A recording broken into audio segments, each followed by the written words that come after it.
Throughout this series, we've talked about being motivated by who you are and what you want to do, instead of being motivated by what others like or follow.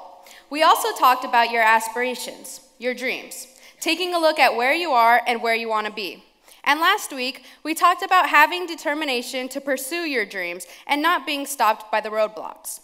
Today, I would like to talk to you about expecting more. Expectations are a strong belief that something will happen. It's a belief that someone will or should achieve something. So what is there to expect? Well, the answer is right in front of you. More. Expect more from yourself. Remember the Jenga pieces that represented my it just so happened moments? Each one separately provided insights into the experiences that have shaped my life, and when looked at together can help identify what I should be doing, my purpose. When you believe you have a purpose, it gives you the confidence to expect more from yourself. Think about it. Let's say you woke up this morning and you felt like nobody cared about you, and it didn't matter what you did to anyone or yourself. What would you expect from yourself? Nothing, right? On the other hand, let's say you rolled out of bed this morning knowing that you mattered and there were things that had to happen today that only you could do. What would be your expectations? Exactly. Your expectations would be filled with all the things you wanted to do today to fulfill your purpose. Okay, so here's the thing. Each of you do matter and each of you have a purpose. There are things that need to happen today that only you can do. Things inside you and things around you. You are not just here by some random chance. You're here for a reason, and if you truly embrace that, you will begin expecting more from yourself. So here's 3 things you can work on to increase your expectations for yourself. Number 1, write out your it just so happened moments.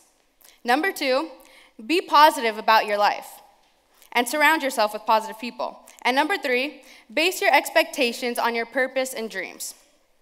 Number 1, write out your it just so happened moments. I did this for the talk a couple of weeks ago, and it really changed my perspective. As I said, my dream was to go to ASU and not Grand Canyon University. I understand why I need to go to GCU, but I wasn't fully embracing it. I was kind of seeing it as a plan B. But after listing my it just so happened moments, I realized that GCU is exactly where I'm supposed to be. So this week, instead of pouting about all of the freshman meetings I've been going to, I've been excited about them, and I'm really excited for classes to start. Number 2, be positive about your life. Even if you have the most horrible life imaginable, you're still breathing, so you're better off than those who aren't. That's what we have to do sometimes. We talked about not comparing ourselves to others in a way that it makes us discouraged. However, sometimes we need to reflect upon how no matter what circumstance we are in, someone has it worse, and they're making it. Your attitude towards something influences the outcome. If we expect to fail our math test, we go into it thinking the worst with all these negative thoughts, and then we do fail. But if we study hard before our test and we're prepared, we go in knowing we're trying our best, and with a positive attitude, we'll end up with a better outcome. I love this quote. Once your mindset changes, everything on the outside will change along with it. Number 3, base your expectations on your purpose and dreams. There's only one thing worse than being nothing. It's being something you weren't meant to be. Throughout our lifetime, we waste so much of our time and energy trying to be something we're not. Instead, we should align our self-expectations with our purpose. In a 2014 study, Career Builder found some interesting results.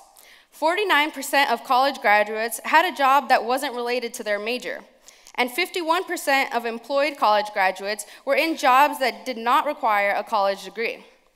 I wonder if we don't expect much from ourselves because we grow up having to meet everyone else's expectations, and we just lose interest. Some of you sitting here today have no idea what you even want from your life, let alone expecting more from yourself. You know why I know that? Because when I was your age, I didn't care either. I just did whatever anyone else was telling me to do, parents, teachers, friends. The guy I interviewed last Friday from the Arizona Science Center on the solar eclipse was so passionate about his job. He started off going to college to be a mechanical engineer. He was smart, and that was what everyone told him he should do. And he would have made a lot of money, but fortunately, he decided to ignore everyone else, and he switched his major. And although he may not make as much, he loves his job at the Science Center. I wish you could have heard him talk about the planets and the stars. He was so passionate. So what about you? Is it time to start expecting more for yourself? If your answer is yes, I would encourage you to write out your it just so happened moments, be positive about your life, and base your expectations on your purpose and dreams. Peace out, guys.